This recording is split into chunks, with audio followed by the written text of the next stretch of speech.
Madarame Baku is an extremely charismatic character, to the point where it becomes inevitable for others to be fascinated by him. This is how Hal became his friend, drawn in, enslaved by his own curiosity.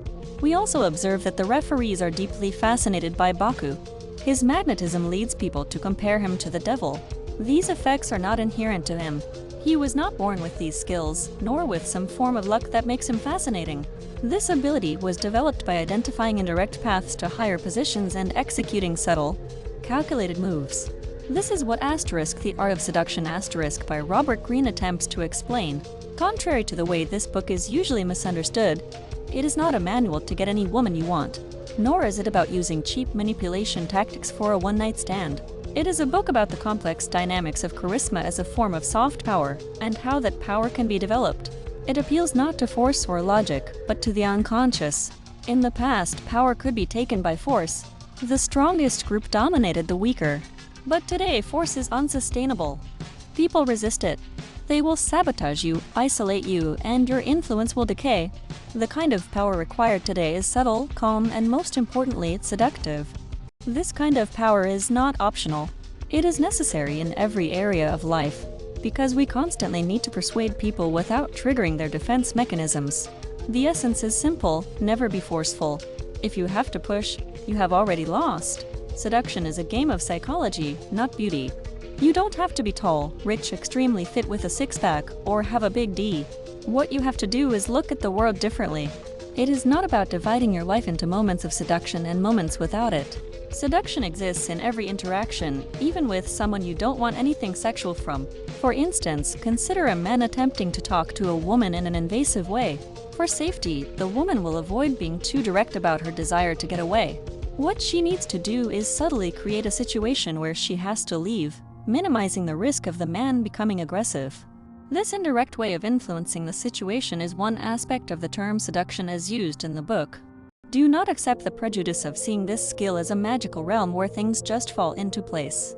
That is wishful thinking, a trait of people who lack strategic intelligence, and it is nothing more than a cover for laziness. Keep believing that you are not the social type, or that you have no capacity to develop social skills, and you will never acquire power. Worse, besides not having power, you will end up without interesting relationships, and your life will lack something essential. Things are not simple. Always remember this. It is not that traits like beauty or wealth don't matter, but there are many ways to interact with the system. You need to open your mind to these options.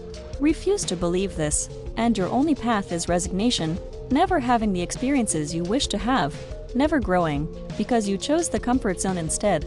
Now that you understand the lens through which we are going to approach this video, let's observe aspects of the character Madarame Baku and what contributes to his charismatic personality. The Art of Seduction is a dense book, so to extract manageable information, we are limited to the following sections: the charismatic, the star, and the anti-seducer. The first aspect is playfulness. You never see Baku kill the mood. Obviously, why would he? He has nothing to gain by doing that. Quite the opposite. He amplifies it with absurd humor and theatrical confidence. Remember when Yaku threatened Baku with a knife? Baku simply removed the pin of a grenade in his pocket, causing Yaku to panic and rush to disarm him. We know the grenade was probably fake, but if Baku had not reacted this way, Yaku might have killed him on the spot. This is an extreme example of his approach to the flow of the mood.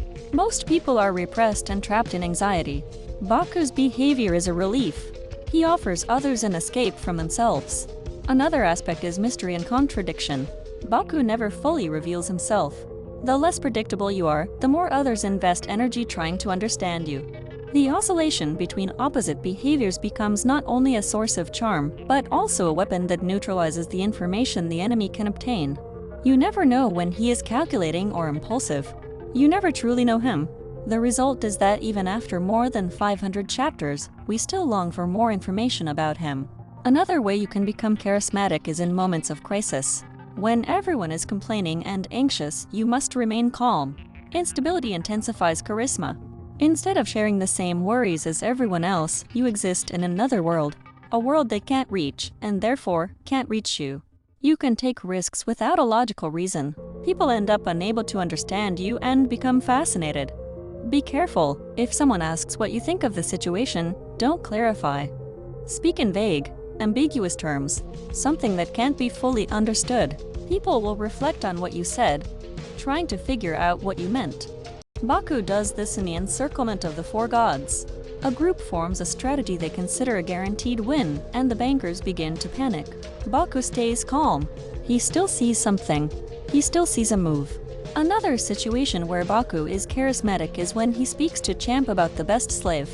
Champ didn't understand what he meant at the time, but kept thinking about it, trying to reach Baku's world. Baku spoke in vague terms, something that could not be directly understood. But sometimes what improves your charisma is not something you do, it is something you avoid doing. For this, I recommend the entire chapter about the anti-seducers from the book. If you must read only one part, this is the perfect chapter. Almost all the traits of anti-seducers come from insecurity. Their needs, anxiety, and self-consciousness close them off. They cannot fathom ambiguity. They quickly assume the worst outcome. This type of person is not resilient enough to deal with an important aspect of charisma. Trying too hard to force outcomes or over-explaining your actions or intentions damages how people see you. Being overly sensitive restricts your opportunities. To improve socially, you must be strong enough to handle the risks and a few blows. Do not worry. Eventually, you will grow stronger. Charisma is not a light that some are born with and others are not.